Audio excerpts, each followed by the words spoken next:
I am pleased to introduce our next speaker, Leslie Sauer. Leslie is a pioneer in the field of restoring and managing native landscapes.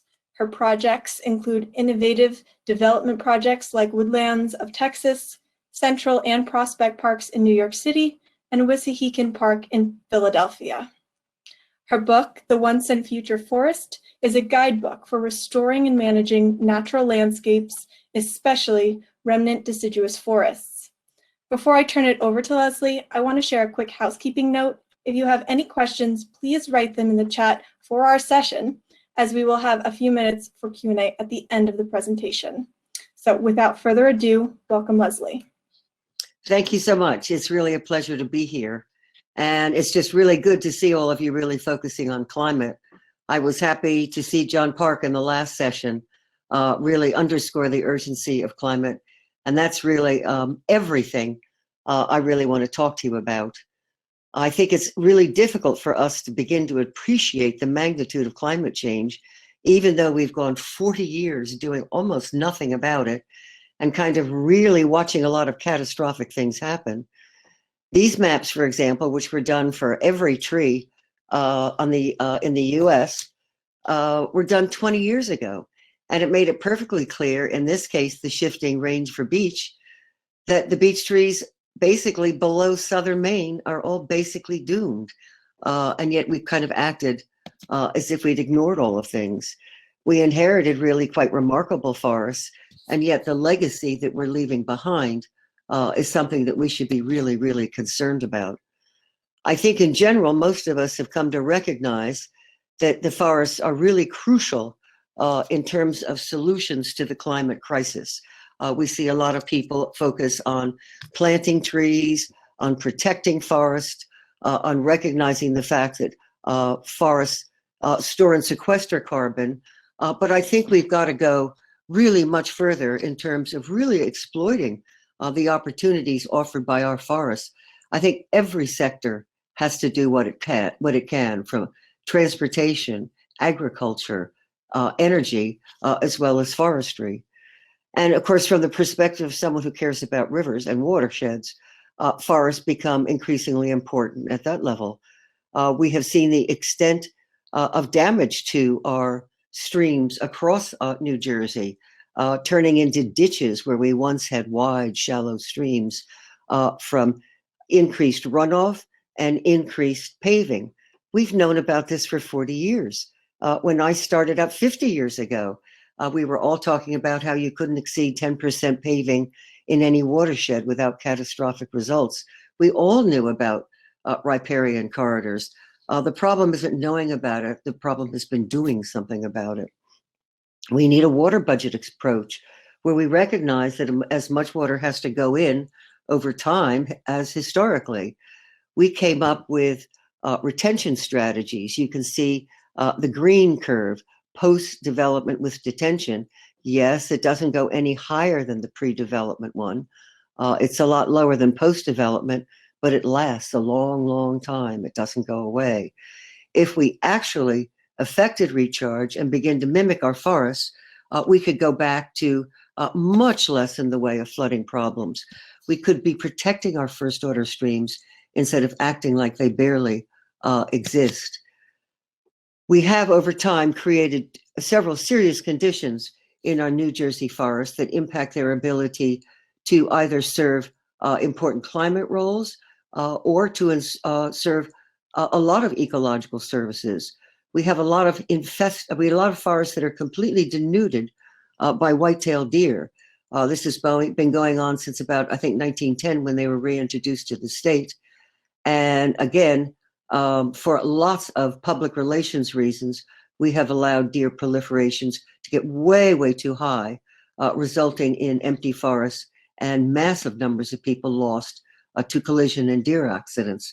We also have infested forests where exotic species, especially those associated with deer, like garlic mustard, have filled the understories of our forest and replaced our native species. We have a vast array of introduced pests that are hitting our forests, from the emerald ash borer to the spotted lanternfly. and in the ground and the soil, eating up the organic matter, reducing the carbon stored in leaf litter, earthworms, which are not native, many of them brought in for fishing purposes. We've also introduced a lot of nitrogen and other enrichment to our forests. We see this especially along west-facing slopes of streams where they're catching all the enrichments that's coming from the west. So we don't have, we have a lot of work to do on our forests if we're really going to turn them into important reservoirs of ecologically important plants, which are also disappearing, as well as conservative species, the first ones to go with development. We really have to go after the low-hanging fruit of forest if we're going to save anything in time, because we really are at the absolute end of our rope. We do have to expand forest protection, but we have to provide better forest protection than we have now. We have to reevaluate forest management in ways that are probably quite painful. We have to restore and release forest and establish native grasslands. We have to do this now because basically there is no other time left. We have to protect the best forest. And I want to look at some particular ones, the Vermeule and Floristic quality in particular. Vermeule mapped forests in the 1860s. He basically mapped the forests that survived the massive cuts that preceded that.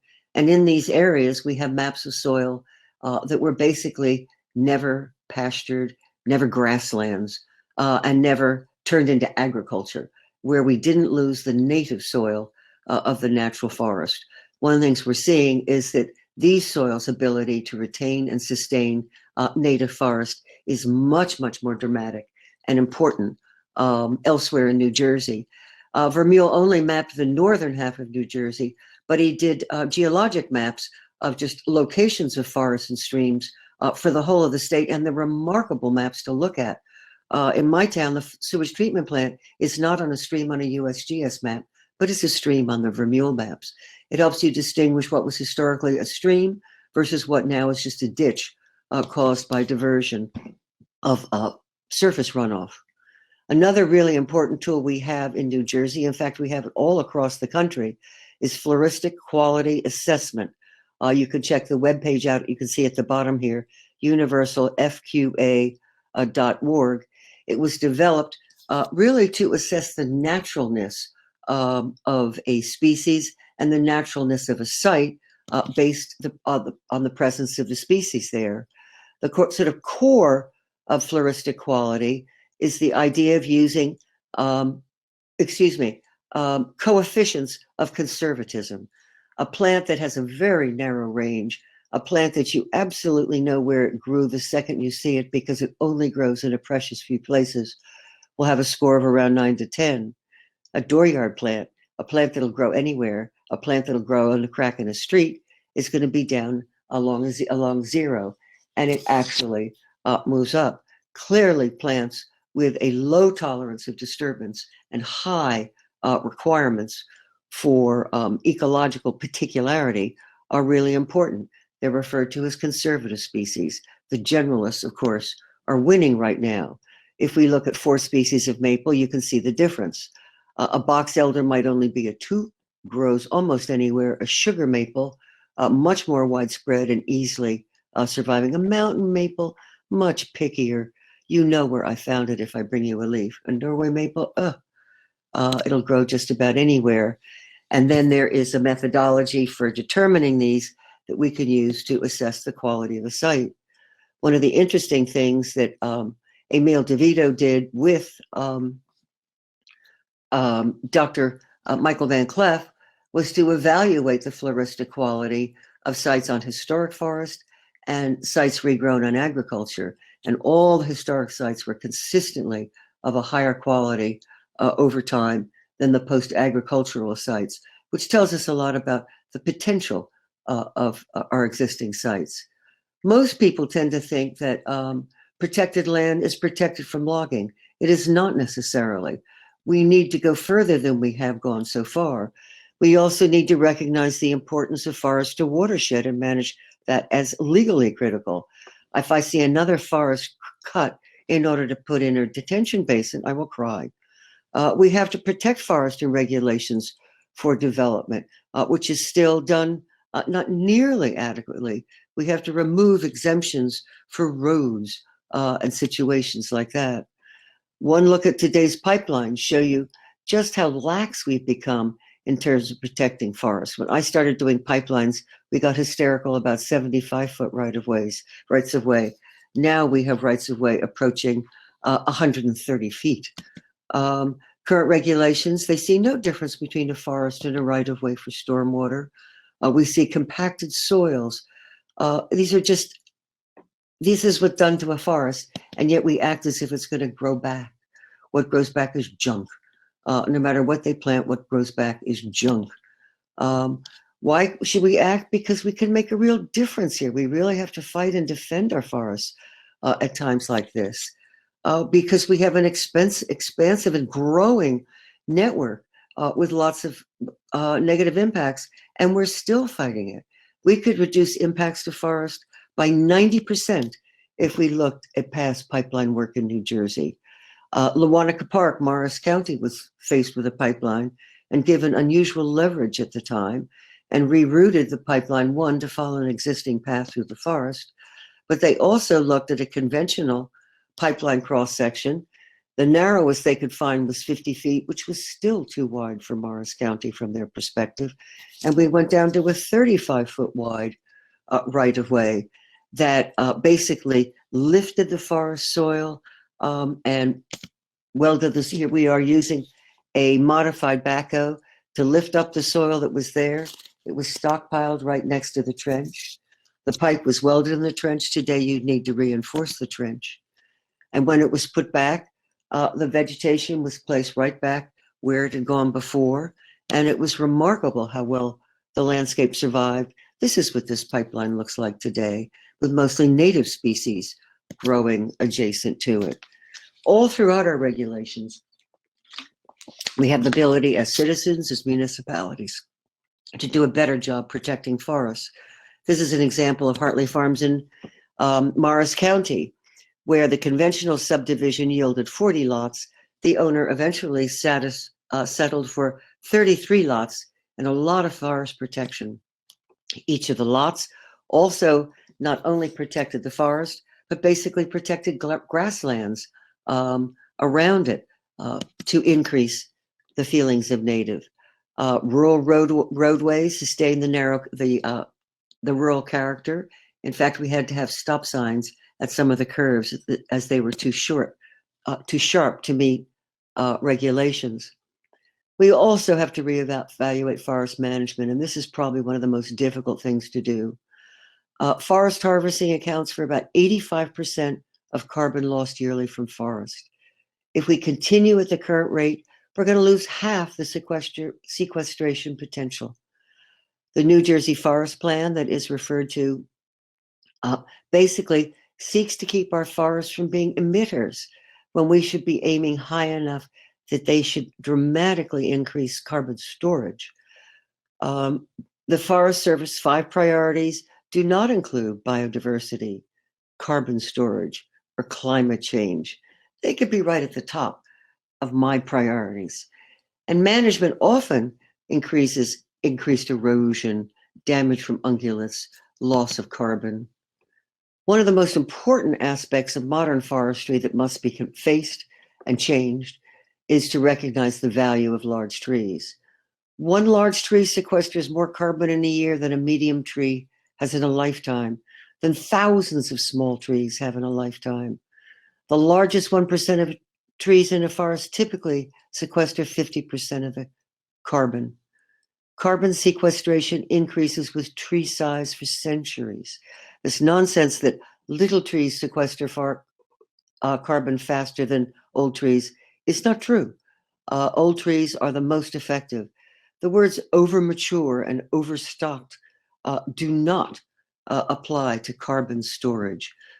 Forests need their big trees in order to store carbon. We've got to not cut large trees. This is a real problem. Large trees are cut with the excuse of increasing age class diversity. They are cut on the grounds that we need to create young forest.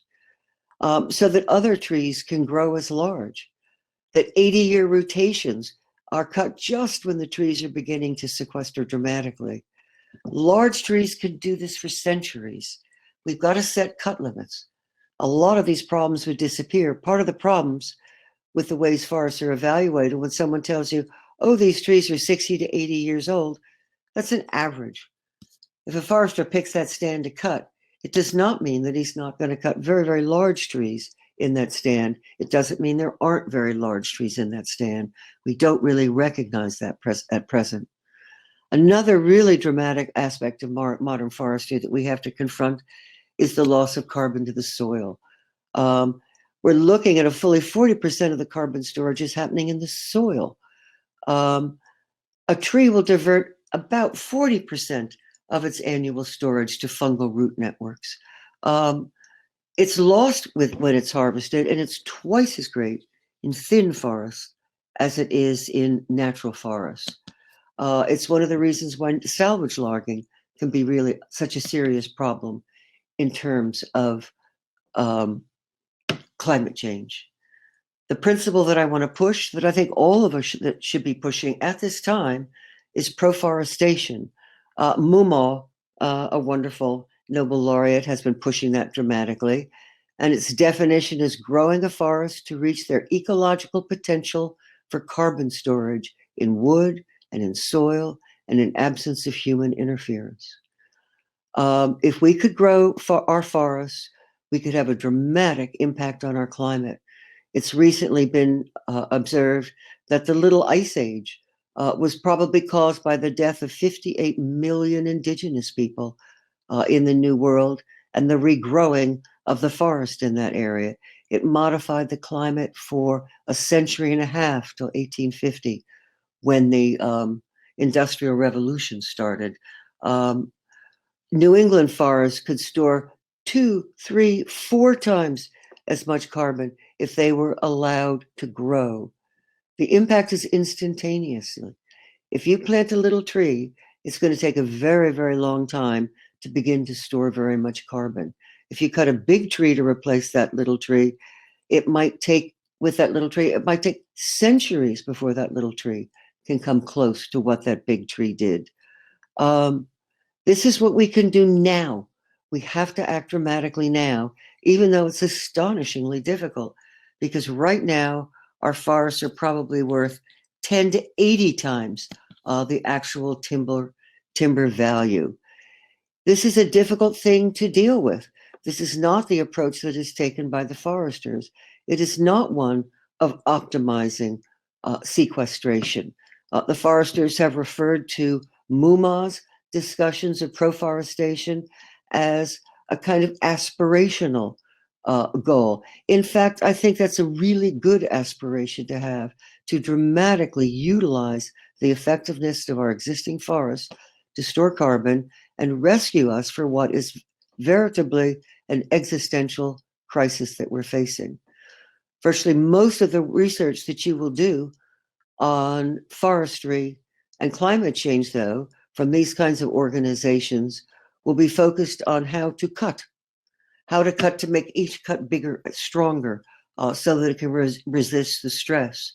It looks at species suitability, not sequestration.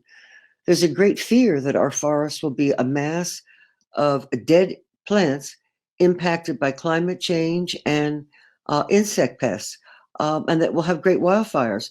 I worry about that too, but I don't want to make that assumption in all my decisions. I know better than to assume that a well-managed forest will go on forever, while a forest left to its own devices will die and become useless to anyone. This is unfortunately a forestry perspective, and it really does color all the information that is fed to us. As I noted earlier, a forest is not overstocked or overmature. And even a charred forest stores more carbon than a thin forest on many occasions. Proforestation should be the guiding principle. There are big obstacles to this. Trump has ordered a 40% increase in national forest land and BLM land, and has let a lot of very difficult to get out of leases. There's the Young Forest Initiative, which talks about the need for successional landscapes, but often chooses to make them in older forests. A lot of our timber now is being managed by corporate organizations, timber investment management programs, hedge fund and forest ownerships. The problem is a forest may have no monetary value until it is cut. The Young Forest Initiative is something that is being dramatically pressed all over, and it's a very valid concern. 28% of the species in New Jersey are in trouble, but it often ignores other forest values, like the 28 species that are forest dependent, that are also in decline. A lot of the site selection in New Jersey, as I noted, has been on older sites, when in fact there are extensive opportunities to restore degraded forest. Once you've cut a forest, it requires maintenance. There's no revenue there. So people tend to foster the idea of rotational cuts. This is not a helpful thing, especially in New Jersey, where we have real forest, not plantations. A natural forest is more fire resistant often. Logging may leave behind slash and requires maintenance after cutting. Follow-up can be poor. Half the sites that were cut that should have been burned only were burned. And the Western fires have definitely exploded the myth that thinning will prevent the most dramatic fires. Harvesting today reduces half our carbon capture.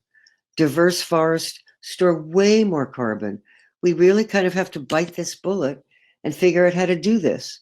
We do have a lot of implementation opportunities. We have the new Forest Stewardship Plan that allows every owner of private land to say, I want a carbon reserve. Publicly owned land, counties, municipalities, land trusts can all say, we want forest reserves. We want carbon reserves. We can also look to rerouting and adapting subsidies. There are good subsidies for monitoring. We do not need to require thinning before burning. And burning has proved to be very successful in many areas. But we do need to develop the kind of tax and reward programs that relate to forest carbon and that reward the owners of forest protection programs rather than forest energy programs. This is an individual who fenced his land and took a grow approach. He was supposed to be cutting, but when his forester saw the success of his forest, he was not upset. Everything adjacent had been eaten down to the bone, but once he established his fence, it began to grow.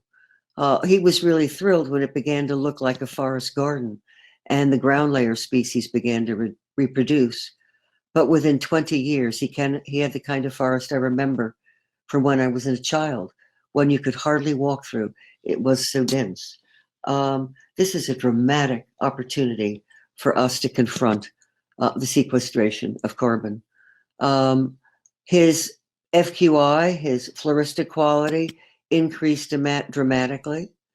And this is an opportunity on watershed lands, on public lands, but it will require grassroots pressure.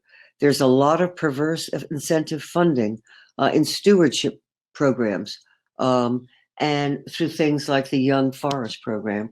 We have to be creative in applying for grants.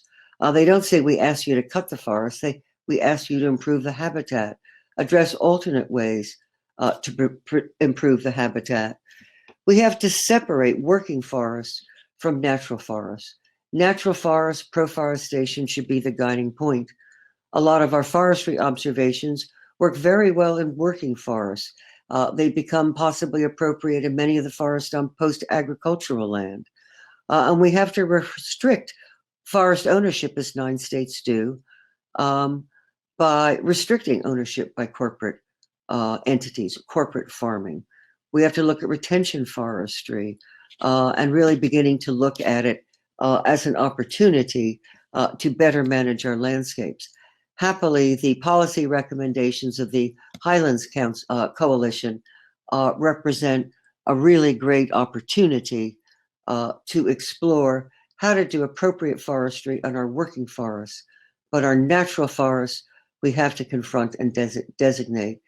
Can you imagine if the pinelands, the highlands, and the Sauerlands were designated natural forests.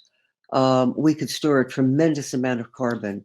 We could improve a tremendous amount of watershed management. We could protect a lot of rare species. This is the decade of restoration, according to the UN. But forest carbon is still excluded from compliance. So, for example, I can buy a large area of forest and protect it. I get no forest compliance. I can find a cut forest and plant things. I get points. We have to establish fair carbon markets, and states and public entities have to press for this, or it's not going to happen. Landowners need to be rewarded for forest protection. Markets could protect forest like they do in some areas for wetlands. We need to protect forest in Jersey right now. We should be applying to nonprofits and looking for areas to monetize the protection of carbon rather than the mining of carbon in our forests. We also have to look to restoring our forests. We have to go beyond invasives, beyond deer, which I think we have a fair amount of awareness about at the present time. And we have to start looking at food webs, fire, natural hydrology, and rewilding. I want to look at particular in restoration, monitoring the soil food web. This is one of the things that makes natural forests so important, is they retain the fungal organisms and the extremely complex relationships between plants. You've heard of the wood wide web. It doesn't happen very well in plantations and urban forests. It works really well in natural forests. When we are doing restoration in areas that are natural, it's important that we recognize the role of wood. We tend to focus a lot on fertilization, but wood is what nature uses, and it becomes really important in restoration. Nurse logs and seedlings hold water and become very valuable ways. Foresters recognize it in leaving dead wood behind. In Central Park, we used all kinds of dead wood, both anchored in place to keep bicycles from moving it out of the way, as just lying on the ground, to bring back a forest litter layer rather than something that supported weeds that we would have gotten if we had fertilized. In areas that have been heavily compacted, for example, we used wood driven into the ground to reduce the compaction and create opportunities for material to come up that worked in kind of almost charming and amazing kind of ways. Plots enhanced with wood chips were not the greatest at producing wildflowers, but they were really good at producing young woody plants. And fire. Fire is one of the most important restoration elements that has been overlooked for a long, long time. I'm really happy to say that New Jersey has implemented the Right to Burn Act, and now the state is providing a lot of opportunities and assistance and guidance in burning our forests.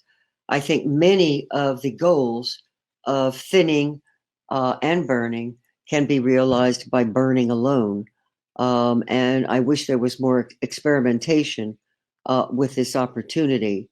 We clearly have to protect against fire, and it's a very major issue. And I think trying to thin a massive area of forest, when in fact we could be much more strategic in our management of fire breaks, is a better route to go in. I think fireproofing homes. Kamala Harris pushed through, it's not been voted on in the Senate, of course, a $300 million bill to help people fireproof their homes with closed vents and things like that. The New Jersey Pinelands has recommendations for fire breaks, but in many cases, requests have been implemented in natural forests when fire breaks should be implemented on private property and on private land. One of the other things, though, that is most important about fire, it's not only its ability to reduce the amount of fuel on the ground and reduce the risk of fire, but also its ability to stimulate natural regeneration and to help reduce with invasive species. A very important work is being done in Morris County with looking at fire to increase regeneration and to impact non-native species. And I think we should follow this much, much more and work with fire. In the end, it expends a little bit of carbon dioxide, but it removes the likelihood of a massive wildfire. And I think this is equally true in the pinelands and in the uplands. For example, in North Jersey, where we think we'll never get fire, just wait. You're going to see a lot of one in a million climate occasions in the upcoming years. In the pinelands, where it seems that we need to be burning, I think we need to burn more strategically. We have to take more opportunity of our roads as fire breaks, reduce crown fire along roadside edges, even though it's not popular with the public, and take a more strategic approach as an alternative to thinning, because right now we need proforestation. And of course, for those who love oaks, the more we implement a more natural and historic burning pattern, the more you're going to see your oaks come up, as well as many of the woodland ephemerals that have been struggling for a long time too. I want to look at a project in New Jersey that I think is kind of representative of what we can do in restoration. It was the South Branch scenario where 7 streams were channelized. A lot of woodland was cleared, and the proposal was to replant the trees and to replace the channels. The primary tasks that we undertook here were fencing the site and doing a deer drive, monitoring it, reestablishing the original grade and daylighting the channels, planting exotic species, managing non-natives, and to develop a long-term management plan for this task. The deer exclosure went in. The deer drive was undertaken. I must say, young people on cell phones have to look up from their cell phones now and then. The plants on the site were monitored using the Floristic quality assessment, which is recorded so we can look at it over time. Michael Van Clef did an invasive management program as well as an initial assessment. The stormwater basins were regraded, and because it had been a long, smooth hill, it was difficult to do in a way that was not going to create erosion at the other end. So instead of establishing a single long smooth slope, we established a chain of small depressions that would collect the water over time and gradually disappear. It's grown over quite well, and there's no erosion ever came out at the bottom. And in fact, they created temporary ephemeral pools. These cannot be relied upon, though, in the same way that natural vernal pools can. And of course, it is succeeding to forest in a very natural way. It is interesting that one of the things that we were talked about on that site was the need to not restore the streams using parabolic channels, but in fact to make natural channels. And it was one of the situations where we had to sit down and really battle with the permitting agencies. And I think that's something you have to do over and over again. But it's really important to, if you really want to aim high.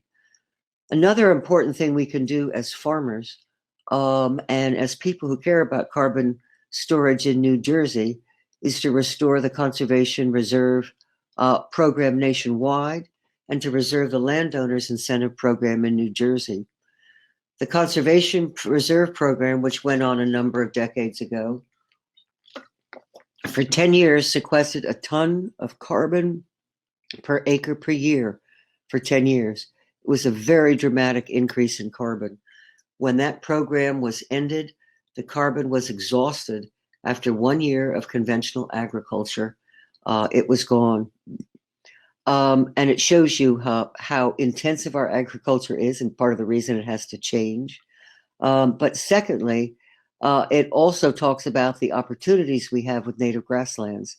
They lose about a third of their root systems die every year and stay as sequestered carbon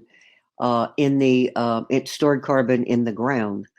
the Landowners Incentive Program allowed an applicant to stack grants and actually be paid a sufficient amount of money to be appealing. And the focus was on many of the grassland birds. It's interesting to talk about the threatened young forest birds, but the interior forest birds are threatened. The grassland birds are threatened. All the birds are threatened. And we've got to look at what we can do for all of them. These are some of the endangered birds in our valley. And what started our movement was the discovery of some meadowlark eggs in the field. And we began to look at the LIP program. A number of farmers joined. You can see all the fields that we put in the initial program. They were all seeded with native grasses initially, and the farmers worked very closely with us in trying to determine how to do this reasonably and properly.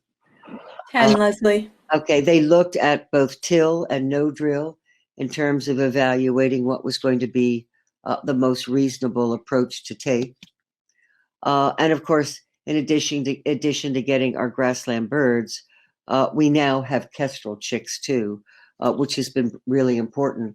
It's interesting how the programs that demonstrate that they are successful, that achieve the goal that they were intended to achieve, are then just dropped in a matter of no time at all. And it's time that we recognize that these are the programs that are most important in this country, that after 40 years of twiddling our thumbs, it's time we take dramatic action. And yes, we've got to plant trees. Yes, we've got to protect the trees we have.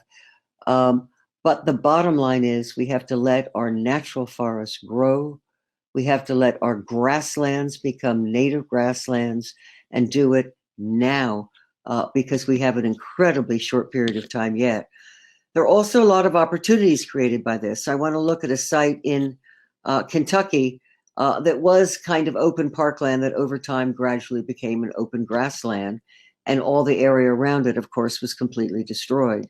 What Andropogon did in this site was to restore the native grasslands at the top of the hill, and again, make a sequence of ephemeral ponds on the way down. It was very nice to listen to read in the local papers of people listening to the spring peepers, which are still present on this site. And gradually, this is another site that is storing carbon in important and dramatic ways. These are some of the references that I used in this study. The Highlands Coalition is putting together a fairly much longer set of references that people can look to. But I hope I'll be able to answer most of your questions. Now, stop sharing. How do I escape? I won't escape. Stop sharing. Okay, I did There we it. go. It happened. Amazing. All righty, we've got you back. We've We've got a lot of questions. I can imagine. So you can actually see them on the right side of your screen, and I can go through some of them. What do you think the best way to use negative plants in both forest landscaping and residential landscaping is? Use negative plants? Native plants. Oh, native, yes. Well, basically, I've for 50 years been yammering on about native plants. And the assumption that they can't function in urban areas, etc., I just don't buy. It's a question of not trying. I remember 50 years ago calling every single plant materials center in the US, and not one of them was looking at native plants. Finally, Ammophila breviculata became one that they were beginning to study, and I became good buddies with Cluster Belcher and started working on that. But it's just a question of habit. We are in the habit of looking for new things. It's easier to monetize something new. And I think it's really a question of what do you want to accomplish? Do you want to accomplish carbon storage right now? Then do it. If you want to accomplish sequestration, let big trees grow. It's really a question. Do you want to, like I really like urban forests, but I want everything in the urban forest to contribute to the natural forest. If I plant a non-native tree that isn't invasive, I planted a tree. If I plant a native tree that survives, I've made something that might be a seed source for the rest of the forest. So I think it's all about intention. And we have a very short period of time to be intentional. There was a lot of this. And, you know, I don't want to say feedback. to a forester, you shouldn't have a job anymore. I want to say you should be paid to monitor the forest. You should be paid and go out and, instead of verifying cutting, verify that somebody didn't cut. I want you to evaluate that actually this forest on this nice soil landscape is doing a little bit better in establishing more storage. I mean, look at those questions, because that's your choice. And even though the grant opportunities are not written that way, for a clever grant writer, they are. There was a lot of discussion within the chat about the difference between the urban forest and the natural forest. And can you talk about how they can work together? Well, I totally agree with Pam that we have to kind of max out the success of the urban forest. And it really is a big deal. And things like trees being too close together is a matter of maintenance in an urban forest. It's not a matter of maintenance in a natural forest. So I don't worry about it in those conditions. What I do worry about is, for example, in the Pinelands, what's the nature of the forest next to a road that could have been a fire break if I managed the fire on the roadside edge better? What could have been. So I want to take a really strategic approach to how do you max out every fire break? How do you max out what every community has to do to protect itself? Rather than, can I really take on thinning the entire Pinelands forest and then manage it with burning? No, but I can manage a lot of it with burning with a lot of success. And I'm an old burning freak in the Pine Barrens. In 1968, I spent weeks in dusty old lofts going through every burning record of the pygmies. So I've really seen what burning has looked like. And of course, I was around for the fire in '63, which was unbelievable. Unbelievable. We also have a question here that's, is controlled burning an issue for carbon emissions? Yes, it is, in the sense that controlled burning does have a carbon emission and there's no denying it. The difference is it's a lower carbon emission than the risks you are avoiding by controlled burning. And I think that's an important way to look at it. Controlled burning in the Pine Barrens, for example, after the '63 fire, which I mentioned earlier, I did a map of the Pinelands for the New Jersey State Forest in 1968, and we were using photographs that had just been at the time. But we had to go back to the photographs from 1956 for the 300,000 acres that had been burned in the '63 fire. And if you looked at the photographs, the areas that did not burn were like little perfect postage stamp maps of the prescribed burning that had been done on that. I mean, if you needed any reason to be into prescribed burning, looking at the burning history of this state is a big deal. Have we allowed too much fuel to accumulate? Yes. Is it going to have to be done carefully? Yes. Do we have a lot of foresters whom I think shouldn't be cutting down trees and might be learning prescribed burning instead? Yes, I feel this way. And I support burning even in northern landscapes, largely because there will be a fire threat sooner or later. And there's a lot of junk in the forest right now. In terms of the states, is New Jersey ahead of the trend, behind the trend? Depends on what trend you're looking at. New Jersey's always a little ahead on some of them and behind on others. It's behind the trend on the control of invasive species. It's behind the trend in forestry, which is kind of inexplicable because there's no market here. It's the time to get ahead of everything is when there's no market. When you've got a booming market and you're going to say, I'm going to steal your market, it's a little harder to do.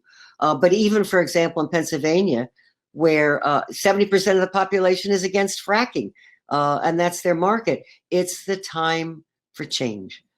This is what we have to be doing right now, and this is where we're going. It's going to go there anyway. You know, it's going to have to go there. Yeah, one way or the other. One way or the other.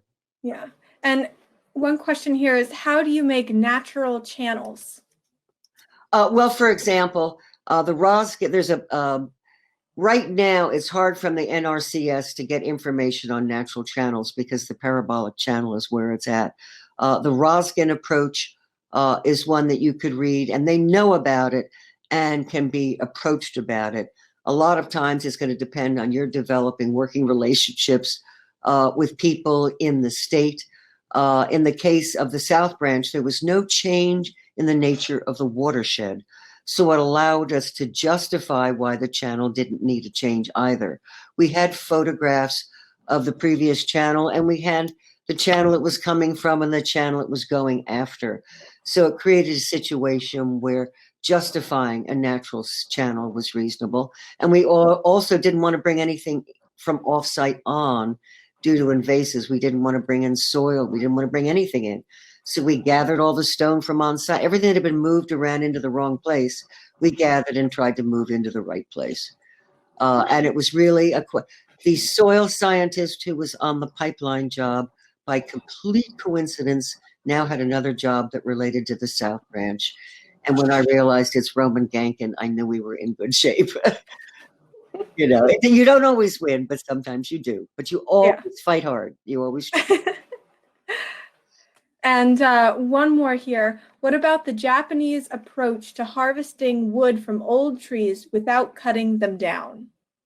Well, I'm not going to get into the Japanese approach, having worked with them, because they have a lot of inherent contradictions. I mean, they cut them down and shrink wrap them and put them in the harbor too, and they take old trees from the ancient forest and make beautiful gardens in places there. So I'd rather kind of avoid that question. Okay. I think you should save old trees, period. And let's face that fact. And people want that. You know, they act like anytime you do a survey, people always want to save the old trees. They always want to save the old forest. It's a popular position. And it's just time to accept that fact. Times have changed. Mm-hmm. So I have a question here. What about trees that are infected by invasive pests? What is the best management practice for that? It's going to be different for every single pest. So that's a greater problem. You can look at integrated pest management, and there also are non-herbicide solutions. I mean, we've got lanternfly coming to my place right now. You know, I'm out there with my vinegar spray and things like that, getting absolutely nowhere. So I'm totally sympathetic. But I also see another neighbor with a very small tape that isn't catching larger insects, and he's catching his lanternfly and just repeatedly putting the small tape on over and over again.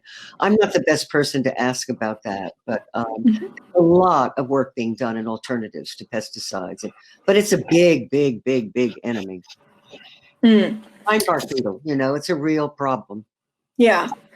Is a preserve as it is found forest management plan wise? Well, it's going to depend on where the forest is. Obviously, it's your choice as a forest owner at any point in time to say, I want my forest to grow. It's just what I want to do. In that case, it is worth looking at the invasive species problem, which is not always considered. But I think at this time, if it's a natural forest, let it go. You can only commit to 10 years. The next 10 years are the time that's going to matter.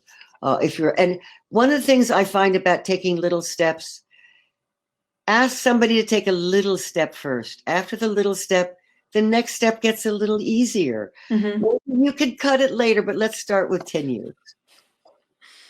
And how do you judge how dangerous large pines and maple trees about 100 years old are in a small, lot in town? Maybe I'm not going to tell you to keep cliffhangers hanging in the tree. Dangerous. I just cut down 3 gigantic ashes around my house. I measured the distance from my house and left the stump 1 foot shorter than the distance it would be if it touched my house, because I'm waiting for the pileated woodpeckers that are going to come and tear that stump to pieces. Wow. You don't have to cut it all down. I also made a brush pile that is so incredibly filled with birds right now. It's going to be filled with snakes in the wintertime. So you have to look at, Yeah, some of them are going to come down, and I'm going to make the most that I can. But in the meantime, I'm going to save natural forest. Mm-hmm. You were talking about grants and, being creative in your grant writing and asking for grants. Do you think there's enough funding and there's a mountain of money, mm-hmm. $40 billion in Dianne Feinstein's bill for thinning. This hasn't been voted on either. The Senate can't vote on a damn thing except judges. But in fact, there's mountains of money going into the young forest. I think in some cases it's a question of just reading the grant cleverly and writing it differently, but you also press the grantors. We want to expand. You have lip service. There's lip service. I love lip service. I always like taking lip service seriously. Oh, really? You want to store more carbon and say, okay, let's do it. Could we add this to the activities that are acceptable in this behavior? Mm-hmm. Mm-hmm. And you have to push that. You have to push literally as a grassroots organization at the top, and you have to push in your own granting. I mean, 50 years ago, Andropogon Associates started as a commercial firm pushing native species. You could imagine how popular we were. Mm. You just keep doing it. After a while, everybody acts like it's their idea. Then you know everything's cool. So there's a lot of current funding that's available, or is this all sort of tied up in bills that can't be passed right now? Well, and of course, I don't want $40 billion in thinning money anyway, until I can redirect it. And if you look at the New Jersey Forest Plan, it follows the money train. It's very understandable. But the Forest Service should be applying for big grants from nonprofits as well as grants from the Forest Service. It should be twisting the Forest Service. It should be pushing them instead of exploiting them well. Understanding what they want and doing it well. No, you have to push them because it always comes from the bottom. Eventually the top will get it and then everybody will moan and complain about that. But until it's at the top, we've got to push from the bottom. And, I'm hearing a lot of talk about what you as an individual can do, what nonprofits can do, what states and on a federal level can be done. How do you see that collaboration? Well, collaboration is, it's a nice word. It's hard to make happen. But for example, the Highlands Coalition is a coalition. All of these webinars are going to live forever, which is kind of horrifying to the people in them. But there's no excuse for this information not going out. But there's real competition. The Forest Service is giving lectures to all the municipalities. I mean, this is happening everywhere. So it's, it's a big deal. I agree with the complaint that pro-forestation is a kind of single issue. That's one of the complaints of the Forest Service. Well, cutting's been a single issue for a long time. Let's face that fact. And if there was ever a time for a single issue, now is the time. And the fact that it's an issue that will dramatically increase watershed recharge, that will from most, and it doesn't mean you can't manage for chaff seed or rattlesnakes, but you don't necessarily have to bring in a whole logging operation to do it. The Forest Service and Emil DeVito at the Conservation Foundation have both done successional habitat restoration without bringing in a whole rig. I don't want to attack a forester. I want the forester to monetize it in a different way. And one question from Nancy here. Where can we all find more information about this approach? That's going to be a little difficult because pro-forestation is a little bit new. If you Google it, you'll find a couple of articles. It's not shared really widely. And I freely confess that even the articles that I'm submitting to the Highlands about the issues of forest thinning and burning or beetles, I'm ranging from Western Pennsylvania to Australia. I want areas that are dramatically burned. I haven't had the kind of burn I need for the data in New Jersey yet, and I don't want to say we have to do that. I don't want to be like Oregon State and say we have to clear the forest to evaluate clear cuts. So It's a new idea, and I realize that if it weren't for global warming, it might not occur.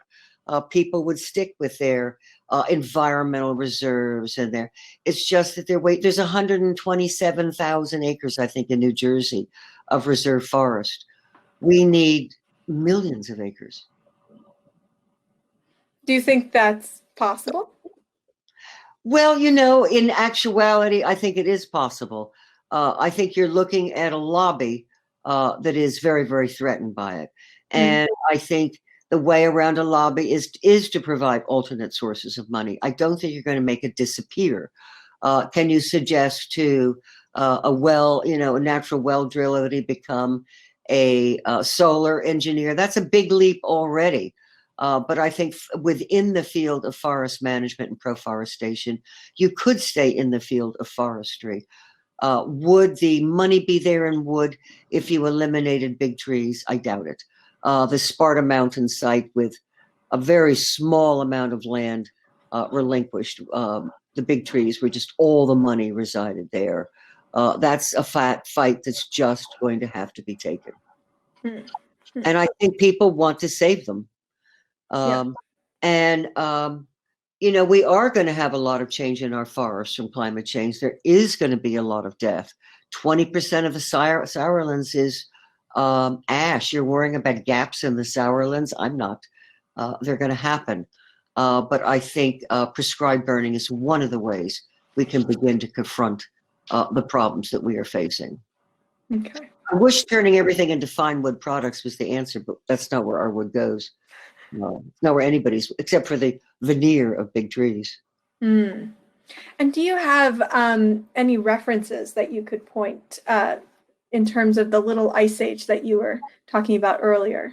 Actually, I included a reference at the very end of the slideshow that you can go to. I can't remember offhand. And if you just Google Little Ice Age Europe, you'll just get, it used to be a sunspot theory, but recently they have dropped that and moved to the dramatic and rapid regrowth. 59 million acres of forest grew back after 58 million people were killed.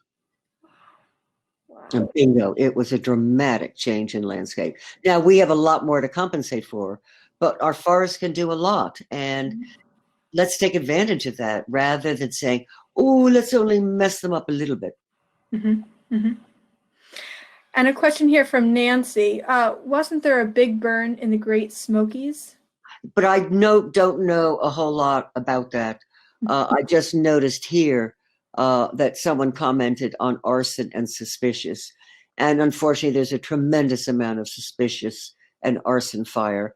And as someone who's going through lots of records, I can tell you that SU, Smoker Unknown, is a very good catch-all. But the bottom line is a well-managed prescribed burn forest is going to be less at risk from an arson set forest. Okay. The Australians are going back to it. The Californians are not yet. They dramatically reduced their prescribed burning, and they ended up in this mess. It was mostly forest, federal land that burned anyway. But if you look at both Oregon and California, thinning did not help. And how will the increased temperatures impact forest ecosystems? Oh, in horrible ways that I don't even want to think about, frankly, that I spend all my time thinking about. A lot of trees are going to be on their range. I think the bigger problem that's going to happen more rapidly is pests. And it's going, and I find a lot of the responses from pests are kind of hard to track and follow. Some take a really, really, really long time to play out. Some happen very rapidly. Some of them we jump the gun on, like maybe the chestnut blight. These are things we don't have a lot of choice about. They are going to happen. All righty. Well, that is actually almost the end of our session here. I want to thank you so much, Leslie, for your wonderful presentation Thank you. and your astounding knowledge in this subject. So thank you very much. Thank you.